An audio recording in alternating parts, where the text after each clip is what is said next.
بسم اللہ الرحمن الرحیم نحمده ونصلی علی رسوله الکریم اما بعد فاعوذ باللہ من الشیطان الرجیم بسم اللہ الرحمن الرحیم قال اللہ تبارک و تعالی وعاشروہن بالمعروف صدق اللہ مولانا العظیم۔ محترم سامعین، السلام علیکم ورحمۃ اللہ وبرکاتہ۔ آج جس موضوع پہ میں یہ ویڈیو بنا رہا ہوں وہ ہے اسلام میں عورت کا مقام۔ آج یہود و نصارہ کے پروپیگنڈا کے ذریعے اور میڈیا کے پروپیگنڈے کے ذریعے بہت سارے لوگ اسلام کے اوپر یہ الزام تراشی کرتے ہوئے نظر آتے ہیں، اور یہود و نصارہ اپنے اس پروپیگنڈے کے اندر کافی حد تک کامیاب ہو چکے ہیں کہ اسلام میں عورت کے حقوق پر ڈاکہ ڈالا گیا، عورت کو اسلام میں آزادی نہیں دی گئی، اسلام میں عورت کو پابند کیا گیا ہے چار دیواری کے اندر۔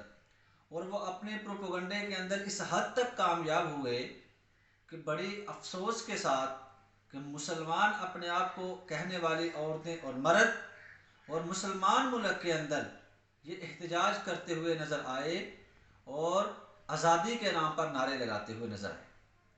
کون سی آزادی اور کون سی حیثیت چاہتے ہیں؟ آپ تاریخ کی کتابیں اٹھا کر دیکھیں کہ زمانہ جاہلیت کے اندر اسلام سے قبل اللہ رب العزت نے جو نبی اکرم صلی اللہ علیہ وسلم کے صدقے ہمیں اتنا پیارا مذہب اسلام عطا فرمایا، اس سے قبل اگر آپ دیکھیں تو کسی مذہب کے اندر بھی عورت کو یہ حیثیت، یہ مقام، یہ عزت یہ نہیں ملا تھا جو اللہ تعالیٰ نے حضور صلی اللہ علیہ وسلم کے صدقے اسلام میں عورت کو عزت، حیثیت اور مقام عطا فرمایا۔ آپ تاریخ اٹھا کر دیکھیں، یہاں تک کہ یونانیوں کے مذہب کے اندر عورت کو شیطانی ہتھ کنڈا سمجھا جاتا تھا، عورت ایک شیطانی ہتھ کنڈا ہے۔ یونانی فلسفے کے اندر عورت کو شیطانی ہتھ کنڈا سمجھا گیا، اور اسی طرح روم والوں کا مذہب یہ تھا کہ وہ عورت کو انسان ہی نہیں سمجھتے تھے، بلکہ وہ کہتے تھے کہ یہ ایک انسان نما جانور ہے جس کو اللہ تعالیٰ نے مردوں کی تسکین کے لیے پیدا کیا۔ اسی طرح ہندوؤں کے اندر ایک عورت کی عزت اور حیثیت تب اس کی برقرار رہتی تھی، تب اس کو عورت کو عزت ملتی تھی کہ اگر اس عورت کا شوہر انتقال کر جاتا تو وہ اپنے شوہر کی چتا کے ساتھ، اس کی میت کے ساتھ خود اپنے آپ کو جلا لیتی، تو اس عورت کو عورت سمجھا جاتا، اس کو عزت کی نگاہ سے دیکھا جاتا۔ اگر کوئی عورت ایسے نہ کرتی تو اس کو عزت کی نگاہ سے نہ دیکھا جاتا۔ زمانہ جاہلیت کے اندر جیسے مرد کے مرنے کے بعد اس کی وراثت تقسیم ہوتی تھی، اسی طرح اس کی بیویاں بھی تقسیم ہوتی تھیں، اور وراثت کے اندر اس کے بیٹوں کو دی جاتی تھی، اس کے ورثاء کو دی جاتی تھی۔ وہ دل کرتے تو ان سے نکاح کر لیتے، دل کرتے کہیں اور جگہ نکاح کر دیتے، دل کرتے اپن کو قیدی بنا کر رکھ لیتے۔ یہ حیثیت اور مقام تھا اسلام سے قبل عورت کا۔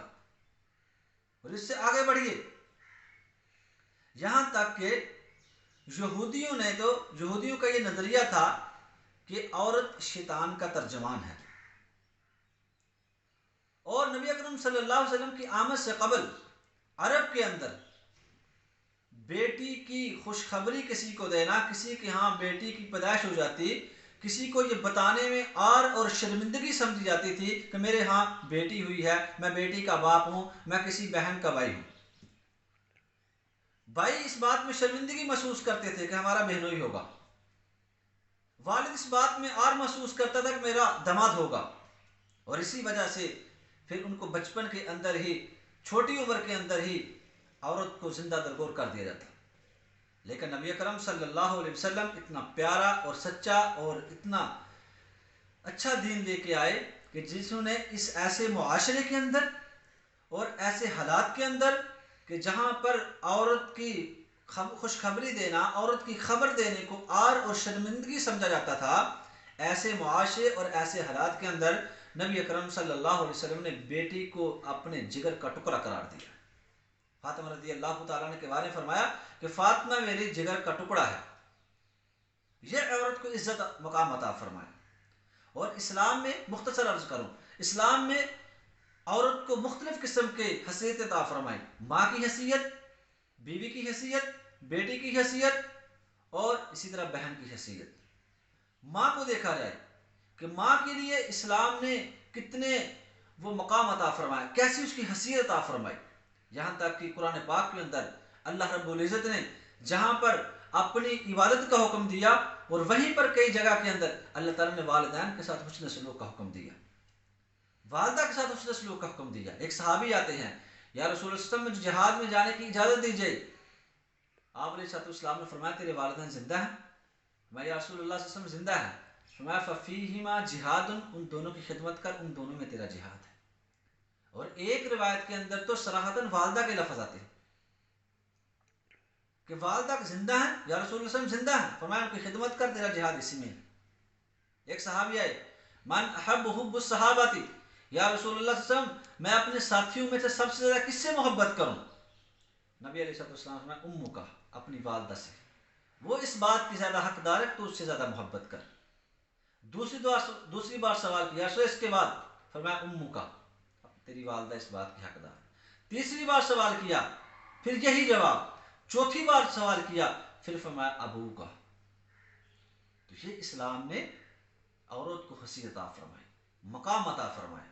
آپ دیکھیں یورپ کے اندر جا کر آج جو اپنے آپ کو لبرل کہنے والے، اپنے آپ کو آزادی کے نام پہ نعرے لگانے والے، ان عورتوں سے میں کہنا چاہتا ہوں آپ یورپ میں جا کر دیکھیں کہ یورپ میں عورت کی کیا حیثیت ہے۔ ایک عورت کی عزت صرف اسی وقت تک ہے جب تک اس کی چہرے کی خوبصورتی برقرار ہے۔ جیسے اس کے چہرے کی خوبصورتی چلی جاتی ہے، اس عورت کو پوچھنے والا کوئی نہیں ہوتا، وہاں پہ ماں بہن بیٹی کی تمیز کوئی نہیں۔ اللہ رب العزت نے ایک عورت کو اسلام کے اندر یہ مقام اور حیثیت عطا فرمائی، ایسی مقام اور حیثیت اللہ نے کسی مذہب کے اندر عطا نہیں فرمائی۔ اور ایک حدیث کے اندر تو فرمایا کہ الجنت تحت امہات الاقدام، کہ جنت ماں کے قدموں کے نیچے ہے۔ یہ اسلام نے عورت کو عزت عطا فرمائی۔ بہن کی باری آ جائے، بہن کی یہ تمہاری ناموس ہے، یہ تمہاری عزت ہے۔ یہاں تک کہ یہاں بوڑھے شخص کو دیکھا جائے، وہ اپنی پیٹھ پہ، اپنی کمر پہ باری وزن بوریاں اٹھا کر وہ کام کر رہا ہوتا ہے، مزدوری کر رہا ہوتا ہے۔ پوچھا جائے کیوں کر رہے ہو؟ جی بس ایک ذمہ دار رہ گئی ہے، میری ایک بیٹی رہ گئی، اس کی شادی کرنا چاہتا ہوں۔ یہ کس نے محبت دی ہے؟ یہ کس نے عورت کو مقام عطا فرمایا؟ کس نے حیثیت عطا فرمائی؟ یہ اسلام نے عطا فرمایا۔ بھائی فیکٹری میں کام کر رہا ہوتا ہے تو بھائی فیکٹری میں کام کر رہا ہوتا ہے، اوور ٹائم لگا رہا ہے۔ بھائی کیوں لگا رہے ہو؟ یہ بہن کی شادی ہے اس لیے۔ یہ کس نے محبت ڈالی اس بھائی کے دل میں؟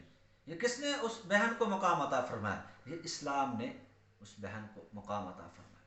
تو اسلام میں عزت ہے، اسلام نے عورت کو حیثیت عطا فرمائی، اسلام نے عورت کو عزت اور مقام عطا فرمایا۔ جیسے اسلام نے عطا فرمایا، ایسی کسی مذہب نے عورت کو حیثیت اور مقام اور عزت سے نہیں نوازا۔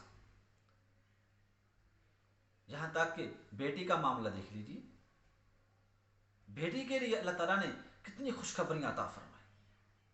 تو ہمیں چاہیے، میں نے عورتوں سے، اپنی ان بہنوں سے، بیٹیوں سے، ماؤں سے جو اپنے آپ کو آزادی کے نام پر یہود و نصارہ کے پروپیگنڈے میں آ کر، ابھی پچھلے سال 8 مارچ کو خواتین کے عالمی دن کے اندر ہمارے اسلام آباد کے اندر یہ احتجاج کیا گیا، نعرے لگائے گئے۔ شرم محسوس ہوتی ہے یہ وہ نعرے بتاتے ہوئے جن کے بینر کے اوپر لکھے ہوئے تھے۔ یہ ریلیاں نکالی گئی کہ ہمیں آزاد کیا جائے، عورتوں کے، مردوں کے شانہ بشانہ میں چھوڑا جائے۔ دیکھیں یورپ کے اندر جا کر ہمارے ایک دوست کارگزاری بتا رہے تھے کہ وہ یورپ میں سویڈن میں گئے تو وہاں پر ایک فیکٹری کے اندر جیسے مرد اپنی کمر کے اوپر بھاری بوریاں وزن والی چیزیں اٹھا رہے ہیں، ایسے عورتیں بھی اٹھا رہے ہیں۔ تو انہوں نے اس فیکٹری کے مینیجر سے بات کی، یہ کیا عورتوں سے اتنا وزنی کام لے؟ وہ کہہ رہے کھائیں گی کہاں سے، یہ کھائیں گی کہاں سے؟ ان عورتوں کو دیکھو جو آزادی چاہتی ہیں تو وہ کس قدر تکلیف میں ہیں۔ اللہ تعالیٰ نے تمہیں عزت عطا فرمائی، تمہیں مقام عطا فرمایا، تمہیں گھر کی ملکہ بنایا کہ تمہیں گھر سے نکلنے کی ضرورت نہیں۔ تم گھر میں بیٹھ کر عزت کے ساتھ ماں کی صورت میں، بہن کی صورت میں، بیٹی کی صورت میں، بیوی کی صورت میں گھر کی ملکہ بن کر زندگی گزارو۔ اللہ کے حکموں میں ہی کامیابی ہے. جب ہم اسلام کا توق گلے میں ڈالیں گے دنیا میں بھی کامیاب ہوں گے، آخرت میں بھی کامیاب ہوں. اللہ تعالیٰ سے دعا ہے کہ اللہ رب العزت ہمیں صحیح معنوں میں اسلام پر عمل کرنے کی توفیق عطا فرمائے.